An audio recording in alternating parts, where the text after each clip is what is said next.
குருப்யோ நமஹ. ஹரிஹி ஓம். ஆன்மீகமித்ரா சேனலுக்கு அன்புடன் வரவேற்கிறேன். கேது பகவான் உங்கள் ஜாதகத்தில்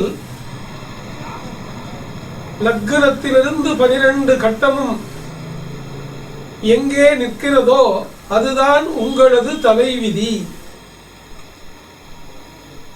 பாக்கி எத்தனை ஜோதிடங்கள் சொன்னாலும், எத்தனை பரிகாரங்கள் சொன்னாலும், கூட்டு கிரக சேர்க்கை, கிரகங்களின் பார்வைகள், விசேஷ யோகங்கள் என்று உங்களை சந்தோஷப்படுத்துவதற்காக யார் எதை சொன்னாலும் உங்கள் தலைவிதியை முடிவு செய்கிறவர் கேதுதான். கேதுதான் தலைவிதி. என்ன கேதுங்கிறது தலை, சர்ப்பத்தின் தலை கேது. பகவத தாத்பரிய நிர்ணயத்தின்படி கேதுவுக்கு 100 தலை. நமக்கு தெரிஞ்சது ஒரு தலை. சர்ப்பத்தலை, நாகத்தலை, பாம்புத்தலை. படமெடுத்தாடும் ஒரு பாம்பாக என் மனம் என்பார் வள்ளலார். இந்த கேதுதான் வாழ்க்கையை நிர்ணயம் செய்கின்றார். பாக்கி எந்த கிரகம் எங்க வேணா நிக்கட்டும், யோகமா நிக்கட்டும், வக்கரமா நிக்கட்டும், அதிசாரமா நிக்கட்டும், அஸ்தமனமா நிற்கட்டும், உச்சம், நீச்சம், சமம், பகை, நட்பு, எப்படி வேணா நிக்கட்டும், எந்த ஸ்தானத்தில் வேணாலும் மற்ற 8 கிரகமும் நிக்கட்டும், கேது உங்க ஜாதகத்தில் எங்கே நிற்கிறாரோ அதுதான் உங்க தலைவிதி. சில உதாரணங்களை சொல்லுகின்றேன். லக்னத்திலேயே கேது இருக்கிறார். அது 12 லக்னத்துல எதா வேணா இருக்கட்டும். லக்னத்திலே கேது நின்றால் சதா அவர் யோசிச்சுட்டே இருப்பார். தன்னை பத்தியே ரொம்ப கவலைப்படுவார். தன்னுடைய விஷயங்களுக்கே முக்கியத்துவம் கொடுப்பார். தன்னிலையே முன்னிலைப்படுத்திக் கொள்வார். இன்னும் இந்த மாதிரி நிறைய விஷயங்கள் சொல்லலாம். கேது லக்னத்திலேயே இருந்தால் பாம்பு போல் சீரும் சீற்றம், கோபகுணம் சற்று இருக்கும். யாரையும் நம்ப மாட்டார். அவசரப்படுவார். தன்னுடைய உயிரை பற்றிய பயம் அதிகமா இருக்கும். கொஞ்சம் சுயநலவியாகவும் இருப்பார். அது தப்பில்லை. அதே கேது 2ஆம் வீட்டிலே இருந்தால் அவருக்கு நிறைய பொருள் வேணும்னு ஆசை. ஆனா சேரும், கரைஞ்சிடும். பொருள் வரும், கரைஞ்சிடும். மனம் 2ஆம் இடம், தனம் 2ஆம் இடம், குடும்பம் 2ஆம் இடம், வாக்கு 2ஆம் இடம். இது எல்லாமே கொஞ்சம் கொஞ்சம் பாதிக்கும். தனம், மனம், வாக்கு, குடும்பம், செல்வத்தின் சேர்க்கை எல்லாம் பாதிக்கும். 3ஆம் இடத்தில் கேது நின்றால் சகோதர சகோதரியின் உறவு சிறக்காது, அல்லது அவர்களுக்கு அதிக சகோதர சகோதரி இருக்காது. இருந்தாலும் ஒட்டும் உறவும் கொஞ்சம் கம்மியாத்தான் இருக்கும்.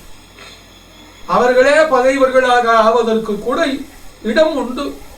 வேற வழி இல்லை. இது விதி. 4ஆம் இடத்திலே கேது இருந்தால் தாயார் ஸ்தானம், மாமன் ஸ்தானம், கங்கை ஸ்தானம், வீடு மனை என்கிற ஸ்தானம், இது எல்லாமே பாதிச்சிருக்கும். அம்மாவுக்கு உடல்நிலை சரியில்லாமல் இருக்கும். அம்மா அப்பா ஆயுடையவரா இருப்பார். தாய் மாமன் உறவு நிலைக்காது. அந்த வீதியிலேயே உங்க வீட்டுக்கு மட்டும்தான் கஷ்டம், தண்ணி கஷ்டம் இருக்கும். வீடு மனைகள்ல பிரச்சனைகள் இருந்துகிட்டே இருக்கும். வாங்கிறது, விற்கிறது, தன்னுடைய பேர்ல மாத்திக்கிறது, இப்படி விஷயங்கள்ல ஏதாவது ஒரு அடுத்தடுத்த பிரச்சனைகள் இருக்கத்தான் செய்யும். அடுத்தது 5ல் கேது, 5ஆம் இடம். 5ல் கேது இருந்தால் அது புத்திரனாக தோஷமாகும், பாக்கியம் என்கிற விஷயத்துக்கு தோஷமாகும். குழந்தைகளால் நிம்மதி இருக்காது, அவன் பெற்ற குழந்தைகளால் நிம்மதி இருக்காது. குழந்தையே கம்மியா தான் இருக்கும். அந்த குறைவாக பிறந்த 1-2 பிறந்த குழந்தைகளாலும் மன நிம்மதி சித்திருக்காது.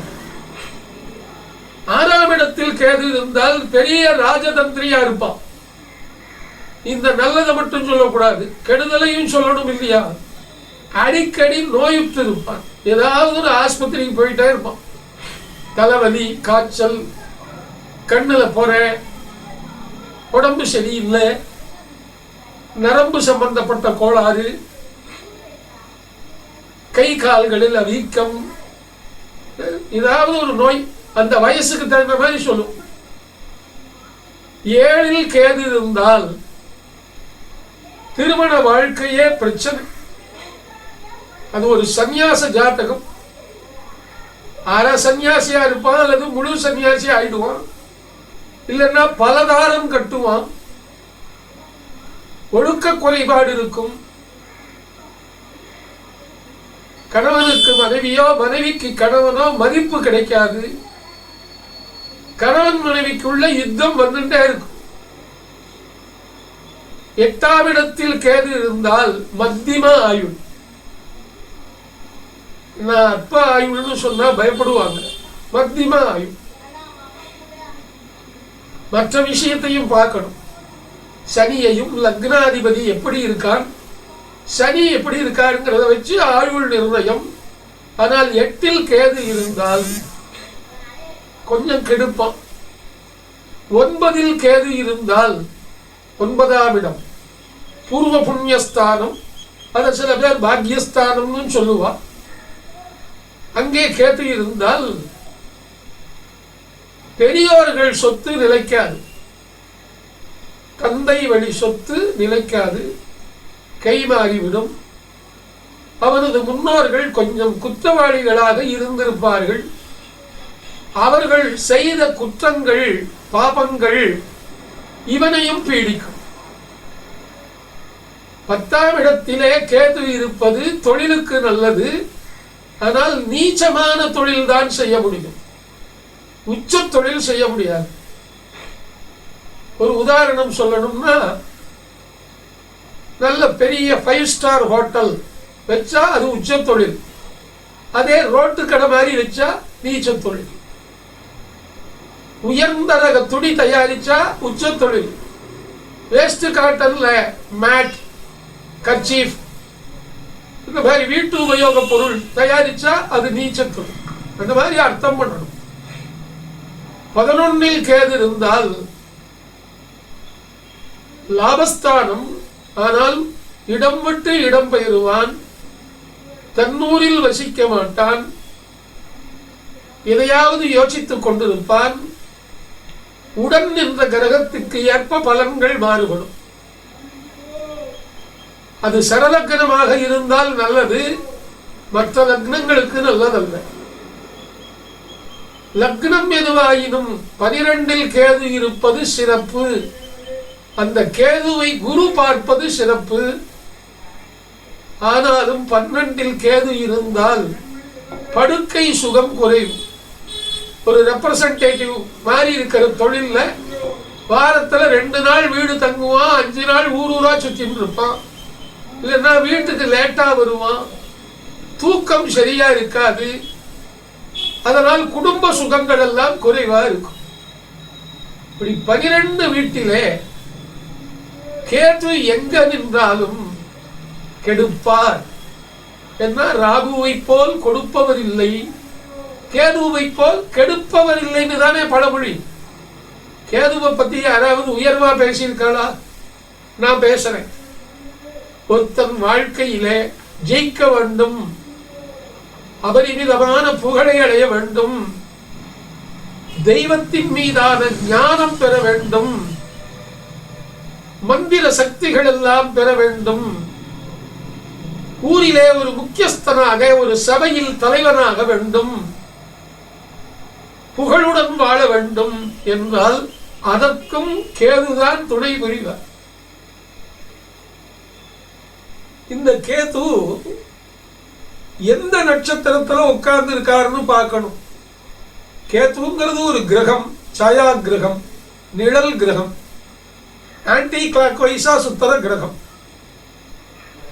அது எந்த ராசியிலே என்ன நட்சத்திரத்தின் பாதசாரத்திலே அமர்ந்திருக்கிறது அப்படின்னு பார்த்தா யோகம் சொல்லலாம். தன் நட்சத்திரமான அஸ்வினி மகம் மூலத்திலேயே அமர்ந்தால் பவர் ஜாஸ்தி. திருவாதிரை சுவாதி சதயம் என்கிற ராகுவின் நட்சத்திரத்திலே அமர்ந்தால் பவர் ரொம்ப ஜாஸ்தி. ஆனால் கேதுவுக்கும் ராகுவுக்கும் பகையாக இருக்கிற கிரகங்களோடு சேர்ந்தால் அதுக்கு ஒரு பலன் உண்டு. வெளிப்படையாக சொன்னால் கேது சுபர் சாரம் பெறலாம், ஆனால் சுபரோடு இருக்கக்கூடாது. சுபர்களின் சாரம் பெறலாம். குருவினுடைய சாரம், வளர்பிறை சந்திரனுடைய சாரம், சூரியனோடு சேர்ந்த புதனுடைய சாரம், குருவின் சாரம், சுக்கிர சாரம், இந்த சாரங்கள்ல நிக்கலாம். ஆனா சுபக்கிரகத்தோட போய் சேரக்கூடாது. உதாரணத்துக்கு ஒரு ஜாதகத்திலே லக்னத்துக்கு 5லோ 7லோ ஒரு சுபக்கிரகம் இருக்கிறதுன்னு வச்சுப்போம். அங்க போய் கேது சேரக்கூடாது. சேர்ந்தார்னா அந்த சப்ஜெக்ட் அவுட், அந்த சுபக்கிரகம் வேலை செய்யாது. கேதுவே அந்த சுபக்கிரகத்தினுடைய பலனை கொடுப்பார் என்றாலும் கேது நல்லதா பண்ணுவாரு. அவன் செய்த முற்பிறவியில் செய்த பாவ புண்ணியங்களுக்கு ஏற்ப பலன்களை தருவார். உணவு பழக்கம், ஹேபிட்ஸ், உடம்பு பழக்கம், உணவு பழக்கம், இருப்பிட பழக்கம், சேர்க்கை பழக்கம், இதெல்லாம் வச்சு கேது வேலை செய்வார். நல்லவர்களோடு சேர்ந்தால் நல்லது செய்வார், தீயவர்களோடு சேர்ந்தால் அதிக தீயது செய்வார். நல்ல உணவு சாப்பிட்டா சௌக்கியமாக வச்சுப்பார்.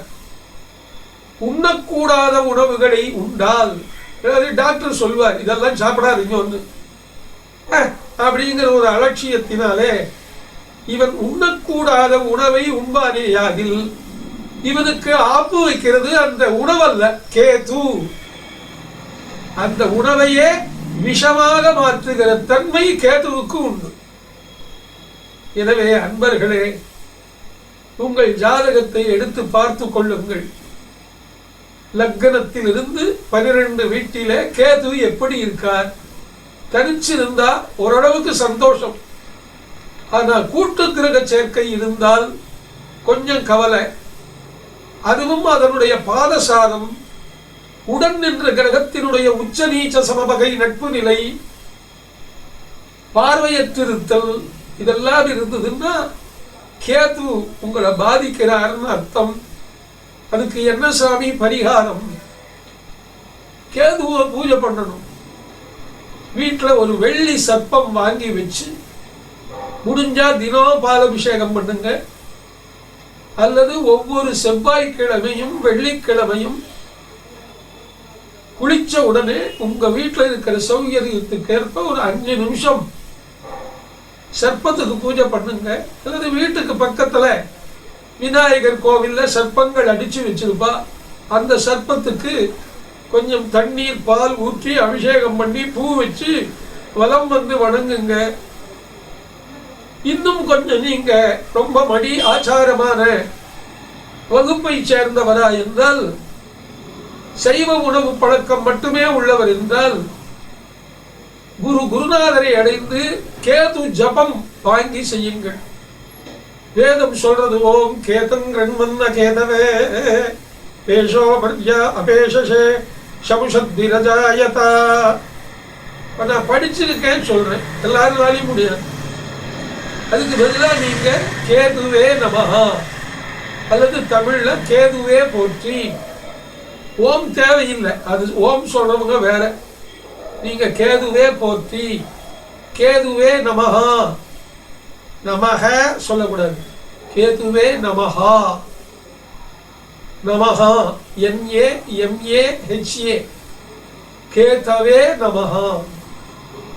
பலாச புஷ்பசங்காசம் தரகாகிரகமஸ்தகம் ரௌத்ரம் ரௌத்ராத்மகம் கோரம் தம் கேதும் பிரணமாம்யகம் என்று கேதுவுக்கு ஒரு ஸ்லோகம் இருக்கிறது. முடிந்தால் அதை புத்தகம் வாங்கியோ நெட்ல பார்த்தோ, இப்ப நான் சொல்றதையே நீங்க நோட்ல 2-3 தடவை போட்டு போட்டு கேட்டோ அதை மனப்பாடம் பண்ணி சொல்லுங்க. பலாச புஷ்ப சங்காசம் தாரகா கிரகமஸ்தகம் ரௌத்ரம் ரௌத்ராத்மகம் கோரம் தம் கேதும் பிரணமாம்யகம் அப்படின்னு சொல்லுங்க. 9 வாட்டி சொல்லுங்க. 9 கிரகத்துக்கு 9 வாட்டி, அல்லது 12 ராசிக்கு 12 வாட்டி, அல்லது 27 நட்சத்திரத்துக்காக ஒரு 27 வாட்டி சொல்லுங்க. சொல்லிக்கிட்டே இருங்க. பூஜை ரூம்ல மற்ற நேரத்தில் சொல்லக்கூடாது. கேது உங்களை வழிநடத்துவான். கேதுவே உங்கள் விதி. உங்கள் வாழ்க்கை ஏற்கனவே நிர்ணயிக்கப்பட்டவன். நீங்க பரிகாரம் பண்றதுனாலயோ இல்லை இப்படி பல மார்க்கங்களை தேடி போவதனாலோ அந்த கேது உங்களை விடமாட்டான். ஒரே வழி அந்த கேதுவையே சரணாகதி அடைவதுதான். அந்த கேதுவை சரணாகதி அடையுங்கள். கூட ராகுவையும் சேர்த்துதான். ஆனா கேதுதான் தலை, ராகு வால்.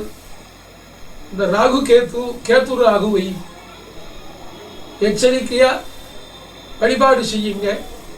கேது திசை கேது புத்தி, கேது திசை ராகு புத்தி ரொம்ப ஆபத்தானது. அதே மாதிரிதான் ராகு திசை ராகு புத்தி, ராகு திசை கேது புத்தி ரொம்ப ஆபத்தானது. எச்சரிக்கையா இருங்க. பல்லாண்டு நீடூழி நலமுடன் வாழ வாழ்த்துகின்றேன். அடியேன் கேது உபாசன். கேது மந்திரம் சொன்னா குழந்தை பாக்கியமே கிடைக்கும்னு சொல்லுவார். அதனால எல்லோரும் கேதுவை வழிபட்டு இன்புற வேண்டுமாய் கேட்டுக்கொள்கிறேன். வாழ்த்துக்கள். நன்றி.